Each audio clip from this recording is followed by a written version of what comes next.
He says he ended the world's most famous manhunt with 3 quick shots. To some, that makes him a legend. To others, he's a loudmouth profiteer who bent the truth for fame.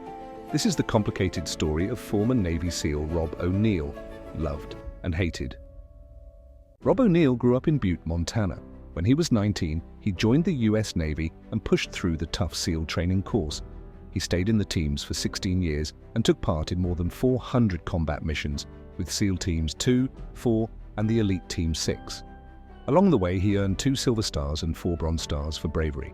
The night of May 1st, 2011, 23 SEALs lifted off from Afghanistan in 2 stealth Black Hawks bound for Abbottabad, Pakistan. ONeal says he was the second man up the narrow staircase to Osama bin Laden's 3rd-floor bedroom. According to his account, the point man missed a split-second shot. ONeal fired twice into bin Laden's forehead and once more for certainty. The federal government has never confirmed a single who shot who narrative. But when ONeal's name leaked in 2014, days before a Fox News interview, the public finally had a face to pin to the kill.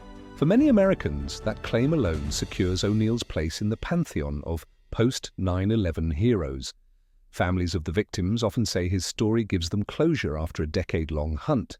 Corporations pay hefty speaking fees for his never-quit keynotes, and his memoir, The Operator, hit the New York Times bestseller list. Beyond the stage lights, he co-founded the Special Operators Transition Foundation, a non-profit that helps fellow Special Operations veterans land meaningful civilian careers. Why he's criticized and sometimes called a liar. In No Easy Day, fellow SEAL Matt Bissonette credits the fatal shots not to Robert ONeal, but to an unnamed point man. In the chaos of a 40-second raid, certainty is hard to come by. But the conflicting accounts have fueled liar threads across military forums. After ONeal went public, Rear Admiral Brian Lucey reminded all SEALs, "We do not advertise the nature of our work nor seek recognition for our actions." To many teammates, ONeal's media appearances felt like a betrayal of the SEAL's core value, the quiet professional monetizing the mission. So I run over there, this guy's still shooting, he's got a red beard screaming Allahu Akbar. Critics point to 6-figure book deals and speaking fees of up to $50,000 as proof that ONeal turned a team operation into a personal brand. He says he's sharing leadership lessons and raising money for veterans. Public missteps. Controversy hasn't stayed on the battlefield. In 2020, he was banned from Delta after mocking airline mask rules. In 2023, arrested in Texas on assault and public intoxication charges. Accusations he denies and is now suing over. And in 2024, a tweet joking about keeping Democratic college voters as concubines reignited public backlash. Investigative reporters note that ONeal's story has subtly changed across interviews, a red flag for those already skeptical about one man taking credit for a team effort. But through it all, ONeal stands firm. He says, "I was there, I know what I did, and telling my story helps Gold Star families and veterans."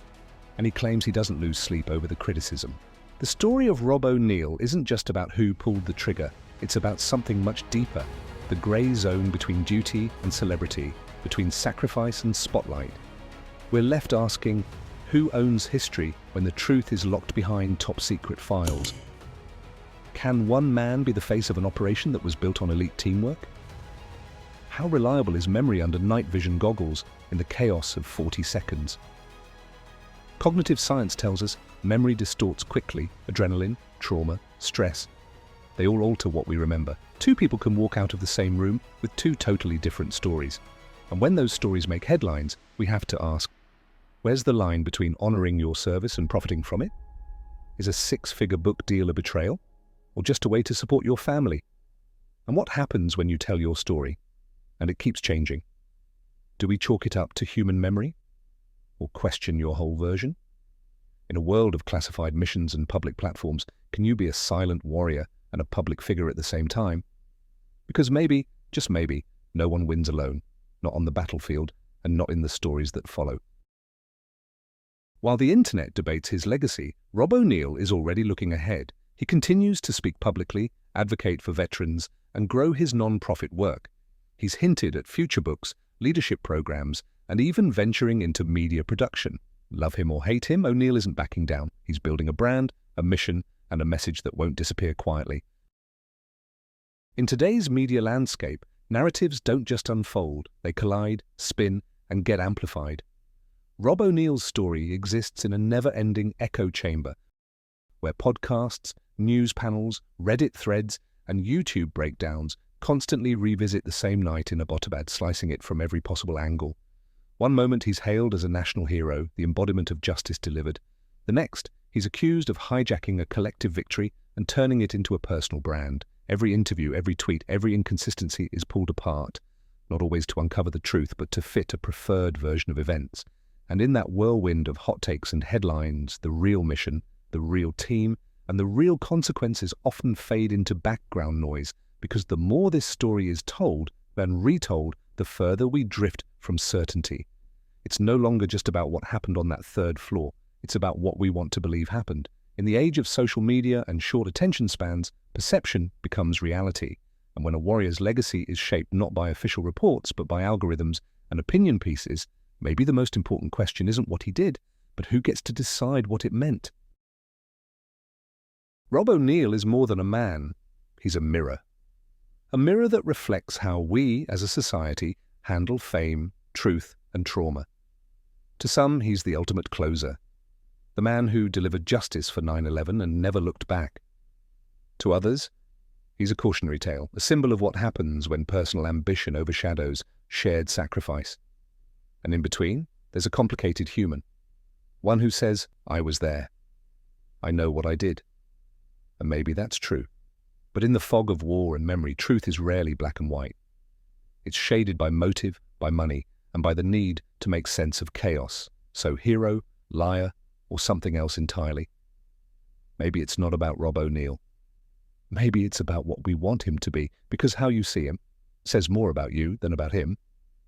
The best thing about telling the truth is you don't have to remember what you said. Mark Twain. If this story made you think, don't let it stop here. Whether you see Rob ONeal as a hero, a cautionary tale, or something in between, one thing is clear.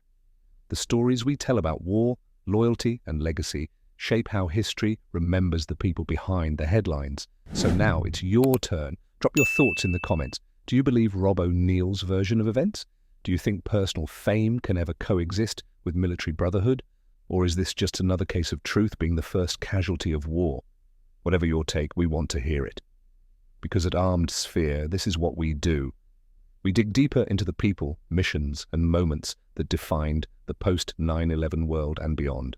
If you're into military stories that challenge what you thought you knew, subscribe, hit the bell, and join the conversation.